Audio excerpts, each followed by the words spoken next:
Peace, good morning, Leno. I'm Mang-Yee Reverie. I do the night show, and I'm super excited to have you as one of our contestants for Battle of the Block 2025. Welcome. Thank you for having me. How you feeling today? I'm feeling good. I'm feeling glorious. You know what I mean? How about you? It's the end of the long weekend. Yeah. We're going to get back into it, but I'm excited because one of y'all is going to open for Juvenile at the end of this situation, and there's a lot of dope contestants. So I wanted to kind of fill our audience in with some of the unknown facts about you just so they get a sense of who you are as a person. For sure. All right, so you hail from Louisiana. You're not originally from Denver, Colorado, right? No, I'm a native of Louisiana for sure. All right, how long have you been in Denver? I've been in Denver since '99 though, so I consider them both home for me. This is home for you too. Yeah, you know what I'm saying? I moved here when I was like 13, so I've spent half of my life there, the other half here, so I consider them both to be my home for sure. Okay, how long have you been doing music? I've been doing music for over 15 years. It was kind of the thing I was doing when I moved here. Okay. Like I found music by moving to Colorado because I didn't know nobody, so music became something that like I kind of leaned into. So you came here kind of to do music? Well, not even to do music. I think I just found it. You know what I'm saying? Like I was a young kid and didn't know anybody, and I was just writing in my journals and met some kids in the neighborhood, and they was doing it and put me on to a lot of different stuff.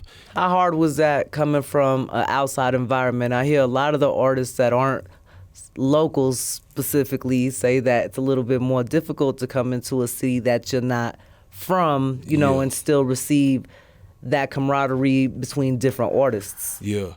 I think for me it was different. It was a very unique situation because I've been here for so long, so I've watched Denver just grow and change. So a lot of the artists that are from the city, I've watched them even develop. So I've been a part of the scene for a while, just been out the way though. So I think the only uphill battle is the fact that I'm not a native, and I think most people know that, and so it does present a layer of, you know, difficulties, but, you know, we just push past all that. What I feel like, honestly, as long as we give Denver the props and the love, because we all have now come up here in the industry, you know, it tends to work out okay. So, Battle for the Block, what made you want to submit music and kind of step into the spotlight? You dropped the debut album, what, in 2023, correct? That's right. That's Us? Yep, that's right, Us. All right. Tell me a little bit about that project and how it kind of led you to this competition. Okay, so me and Stevie Bugs is one of the engineers out of the city. A lot of people might know him. Shout out to Stevie. Shout out to Bugs. Yeah. So me and him went into a venture together to open up a studio called Bright Future Media. Okay. So I'm part owner in that, and from there it became a space of like, hey man, we should do a album. You should make something. I think the city needs to hear what you're talking about. And from there I just sat down, we got to working, and I was so, you know, excited about that body of work that we was like, well, we should just push it all the way. Let's not just do it to just get it off the shelf, but let's do it and see what we can do with it. And I think that moment kind of propelled me into spaces like these and all different types of you know, opportunities within the city to just kind of represent my craft and represent the city at the same time. Okay, I like that. I consider you like a socially conscious artist. For sure. What do you want to get out of this competition? Let's just say, I mean, outside of the obvious, Juvenile, okay, that's cool. How do you see this helping further your career as far as being able to come in and experience? You did a set here at the radio, so you know what that feels like to be filmed, and y'all be able to see that on YouTube. And it was probably a dope experience. Like I said, I watched all the different performances and everybody did their thing. How do you feel like this is going to help you grow as an artist coming out of this competition, win or lose? Yeah, I think it's going to help me just through getting more eyes on me and more attention to the music by being on a platform as big as the radio station. So I'm looking forward to what comes from there, because I really don't look at anything as a loss per se, right? Win or lose.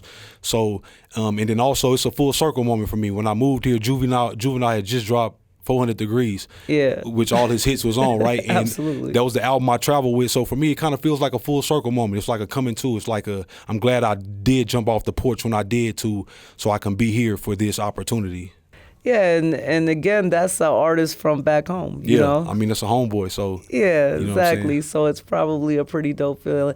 Have you chosen what tracks you are competing with? Tell me a little bit about those. I know you had Beautiful. Yeah. I believe was like your main single. Mm-hmm. I know you're married. You have a beautiful family. Yes. So again, when you're writing your songs or your music, kind of where is your mindset?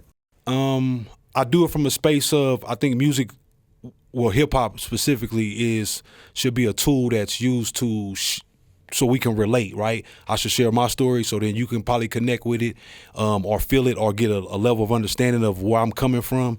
And so when I wrote that song in particular, Beautiful, it was just more of a space to just be transparent, of just sharing the things that I battle with, some of the things that I go through, and to at the end of it all is that we still human. You know what I'm saying? I still deserve love, you still deserve love, and we have it if we just tap within. So it was just more of an expression of just to let people know, like, you're not alone in these struggles that we deal with. So that's why I chose that track for sure, is one of them. Yeah, I like it. I think it was a good choice. Good choice. What was your second track?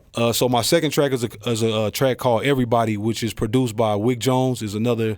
Okay, salute to Wick. Yeah, salute, shout out Wick. We got some good producers in the city of Denver. I don't know why y'all be sleeping on some of these cats. These are kids I've known. You know, I've been here 9 years, so I've known them for doing music. And you could only continue to perfect your craft. So I like that I'm hearing some of these names as the people that you have chosen to work with to do the projects. Yeah. So you said Everybody? Everybody is the name of the record, right? And that song, it represents how everybody can't go, right? You know, a lot of people will show up to your victories just to eat. Yeah. And I just wanted to speak to that of just like, you know, if you're going to come, everybody's welcome, but you got to do your work. There's a seat at the table for everybody. Not my seat, but you can take a seat by showing up with whatever it is you have to offer. So correct. That's what that song just. We got to say it back home. If you got to tell somebody to carry them bricks. Come on. They're not supposed to be there building that building with you, baby. Well, I'm excited to see how it pans out. Like you said, this isn't a win or loss situation. As far as I'm concerned, all of you have already won because you're in front of a way larger platform than maybe you were 2 months ago, a year ago, 6 years ago, you know, and I like seeing somebody that has been welcomed by the city. Like you said, you've mentioned some pretty heavy hitting producers out of the Denver area that I got a lot of respect for. Sure. So I'm excited to see all of you and what you do. Do you have any advice for somebody that's younger than us and that's just coming into this industry, you know, that wants to end up doing a battle for the block 2030 or, you know, whatever the case may be? My advice would be just stick with it. I know that's very cliche, but I think the cliche stuff needs to come back into full frontal because that's the stuff that has worked for years and years. So it's just stick with it. Whatever you want to do, stick with it. And the people will find you, the Stevie Buggs, the Wick Joneses, whatever other great up-and-coming producers and engineers, they'll find you once you start putting that work in and just stay consistent in it. So just keep at it is what I would tell them. All right. Great advice. Do you have any last words for our listeners? This your boy Leno, and I love this city, and I want to put on for this city, and I think this city has a lot of undiscovered jewels, and I want to be someone that's a pioneer in helping getting that discovered. And that's what I got, Denver. I love y'all.